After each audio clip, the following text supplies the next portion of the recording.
Guys, grab that coffee out. This is the AmzSecrets show and your host, David Aladdin. We are live at the International Command Center, outpost number 034. Also, we're live on Periscope. I built the show to jump past the basics and into the real Amazon core. When the tough gets going, we never back down. I look to understand the person, their strategies, secrets, tools, so that all of us can build leaner and better businesses. Today's sponsor is AmzSecrets. Today's sponsor is Keyword King, a new tool inside of our VIP platform that allows the community to create the most relevant, powerful keyword combinations and fill in that 5,000 character allowable in your Amazon backend. Today, we've got a special guest on the show. His name is Scott Margolius. Did I pronounce that correct? Yeah, you got it. Awesome. All right. And he operates feedbackrepair.com and indbl.com, serving both Amazon and eBay sellers, as well as brand owners and manufacturers looking to expand online. He was in the top 25% of all sellers for the holiday seasons in 2012 to 2013, and the top 10% for 2014. Thanks for coming on the show, Scott. Can you tell us a little bit more about yourself? Sure. No, after selling since the beginning of 2012 and continuing to sell through, I want to say the end of 2014, I started doing more and more consulting. So that's what I'm doing full time now, and that's been really good for eBay as well as Amazon, but primarily Amazon. And it's been enjoying helping businesses grow on the platform. So what got you, let's go all the way back into where you got started. What were you doing before you got into Amazon and FBA? I ran a small business, ran the day-to-day. It was anywhere between the size of 20 to 40 employees. It was a marketing company. That's not that small. Well, I mean, it's small for a small business. Yeah.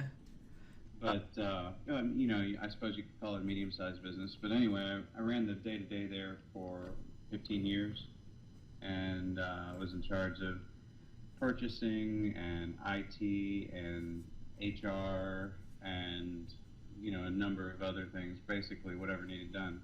Mm-hmm. So that was good operational experience and translated well into, you know, the rest of the things that make it possible to be successful on Amazon. And do you still run that business on the side, or did you sell that off? No, that wasn't my business. I was an executive there, but I left there in the fall of 2014. Okay, and so in 2014, so you're running Amazon while you were working there, correct? I was, yeah. I was doing that part-time on the Amazon side of things. What made you want to get into Amazon? Well, it's interesting. I had a good friend who'd been doing it since, let's see, he started on eBay in, I want to say, 1998, somewhere around there, and was soon after that he started on Amazon, and I was watching what he was doing. I actually didn't believe it was possible. I had never known anyone who had, you know, made a living completely online like that. And so I just observed what he was doing for several years. Started going to some trade shows that he invited me to, that kind of thing. And, you know, we'd be at a trade show or a conference or something like that, and I'd hear his phone it would go ding, ding. And I'd ask him, well, what is that? And he said, well, it's a sale. I actually did that too with my emails. Yeah. Every time I get, you know, a sale, it just goes ding. And it actually got kind of annoying after a while because it just kept on going ding, and ding, ding, ding. There's a movie that did that too. I don't know. I think maybe if I did it, it would increase, I don't know, it would change something in my mind that I would want to hear the sound more. And so that's why I set that up. But I changed my ringtone to whenever I made a sale, it would go ching like that, and it sounds like change dropping in a container. And I found that to be, you know, really fun and motivating. Did it break the speaker on your phone or no? No. Oh. You mentioned trade shows. Any trade shows that you recommend that our listeners would go to? Well, I don't know exactly what kind of selling a lot of your listeners are involved with. Is it if it's private label or? Yeah, private label wholesale is our main forte, and then Well, I'm going to go to ASD again this in a couple weeks, okay. and I think that's a good place to go, both for wholesale and for private label. There's just so many opportunities there for working with vendors and getting to know people in the industry and seeing the latest and greatest. Mm-hmm. So that'll be interesting, and of course they're going to do it again in the spring as they always do. But this time it's going to be partnered up with Prosper Show, and I went to Prosper Show this past spring, and it was one of the best Amazon-focused conferences I've been to. Very cool. They had more vendors than I've ever seen at any other conference, and they had different vendors than I've seen before, and the caliber of the sellers there was really impressive. How many people attended that? Do you know? I think it was around 700, Okay. or 700 probably, pretty- but yeah. it would be the exception rather than the norm to run into somebody who was not $1 million seller. So Jeez. it's a great place to That's awesome. talk to people and meet people and find out about new things, and the quality caliber of their speakers was excellent. Is the parking lot just like full of Lamborghinis and stuff? Well, I mean, everybody I know. has Salt Lake City, so Yeah. they probably don't have as many Lamborghinis available for rent there as they do in Vegas.